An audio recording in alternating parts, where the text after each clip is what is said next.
Chad Ochocinco from Super Bowl's press row talking about the Myles Garrett trade request. I knew it was coming at some point. In order to compete for a Super Bowl, for one, defense, you can do all you do. You can do all you can. You can be the greatest defense end of all time. But until you have someone on the other side of that ball that gives you that chance and opportunity to reach a Lombardi or get there, he understands that. He understands that. And right now, his career, I wouldn't say it's going to waste because he's playing very well. He's playing very well. If he was to be, say if it was the end of the day, he's still a Hall of Famer. Mm-hmm. He's still a Hall of Famer. But he understands that in order to contend for a Hall of in order to contend for a Lombardi, a trophy, or even have a chance, you got to be in a position, for one, a team that has a quarterback. Yes. You got to. And so he understands that. So I understand him requesting his trade. I knew that was going to happen, especially after the quarterback carousel that he's had to deal with, for how many years now? Well, I think Myles came in 2017? I mean, ain't no telling how many quarterbacks he's had to deal with, and now, it's come to a head. You know what? I don't have that many more years left. I need to go somewhere where I can contend for a Super Bowl. I gave Cleveland all I can to this point. Let's welcome in G. Bush from the Ultimate Cleveland Sports Show and the Barbershop. G. Bush, I get it. It all comes down to Myles wants a quarterback. Yeah, that's it. You look at what we got on for the Super Bowl. You got one of the greatest quarterbacks of all time, and your guy Pat Mahomes. Also, obviously, you have a guy like Jalen Hurts, who's been to 2 Super Bowls, and you just look at the climate that we're in. And here's the thing that I always stood very. It sat with me. We've had arguably, we say it's built in the trenches. We've arguably had one of the best offensive tackles in the game in Joe Thomas, a Hall of Famer. He's top 3, in my opinion. We've also had a guy like Myles Garrett, who right now is the best defensive player in the league. Also, he could go down as a top 3 edge rusher or defensive player in this league. And guess what? Both of those guys have been with the Browns. They've been with the Browns their entire career. And Joe Thomas never went to the playoffs. Myles Garrett has 1 playoff victory.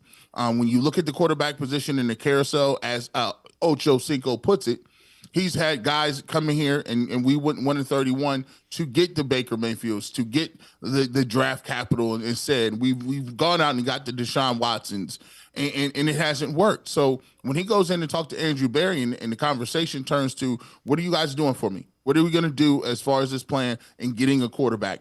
Please don't tell me it's bringing back Jameis Winston and DTR and figuring out if we can go get a retread quarterback. What are we doing here? And guess what? The plan might have been, hey, look, we want to draft Travis Hunter, or we want to draft Abdul Carter, or hey, we want to trade down, or maybe we want to look at a guy in the 4th or 5th round.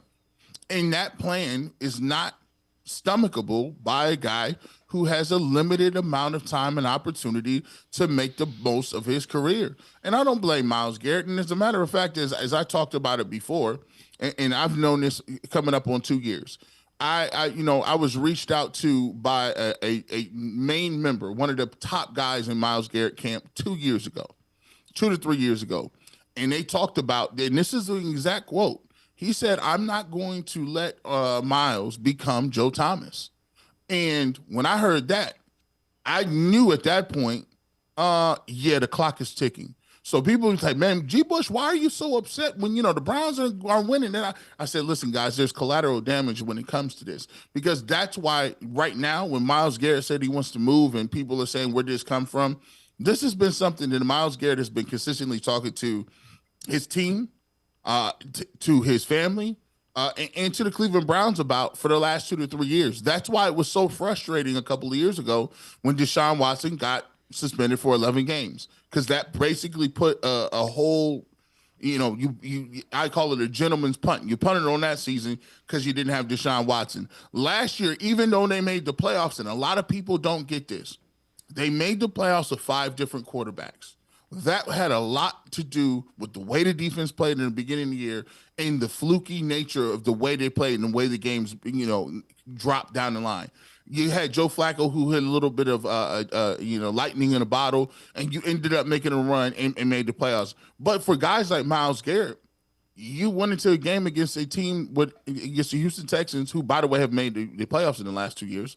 They had a rookie head coach, a rookie quarterback in C.J. Stroud, and they blew the doors off of you. So how much you can't sell that as progress because everyone knows you can't duplicate that. You can't duplicate 5 different quarterbacks and the defense playing lights out as a blueprint to winning games. So when then they viewed that as a punted season, you get to this season and we know what it was. It was a mitigated disaster. So that is why Myles Garrett is looking at this as a 2 to 3 year process, not just, oh, I just woke up yesterday and found out that we weren't good and I want to be out of here.